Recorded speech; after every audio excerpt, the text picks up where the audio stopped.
अऊज़ु बिल्लाहि मिनश्शैतानिर्रजीम। मर्दो शैतान राक्षस की बुराई से बचने के लिए ए मालिक अल्लाह तेरी पनाह में मैं आना चाहता हूँ। बिस्मिल्लाहिर्रहमानिर्रहीम।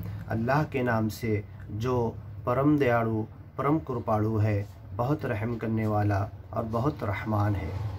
तासीम मीम तिल्क आयातुल किताबिल मुबीन।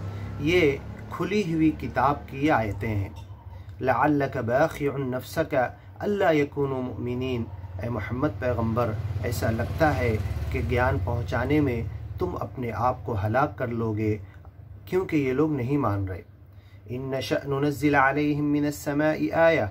अगर हम चाहते तो आसमान से कोई खुली हुई डायरेक्ट इनकी आँखों के सामने निशानी उतार देते। फ़ज़ल्लत अअनाक़ुहुम लहा ख़ादिईन। और इनकी गर्दनों को दबाकर झुकाकर उस निशानी के सामने मनवाने के लिए मजबूर कर देते। वमा यअतीहिम मिन ज़िक्रिन मिनर रहमान।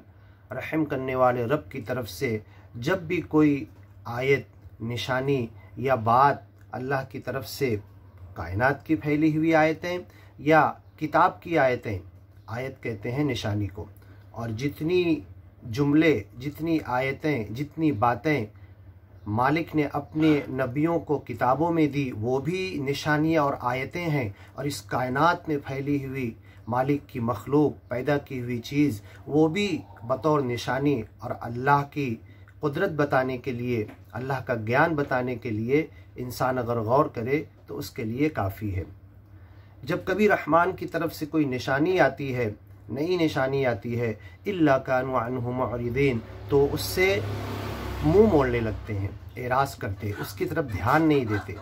फ़क़द कज़्ज़बू फ़सयअतीहिम अंबाउ मा कानू बिही यस्तहज़िऊन। तो उन्होंने झुटलाया और आ गई उनके पास उन तमाम लोगों की खबरें जिन्होंने इससे पहले झुटलाया था और नबियों, रसूलों और सच्चा ज्ञान देने वालों का मजाक उड़ाया था।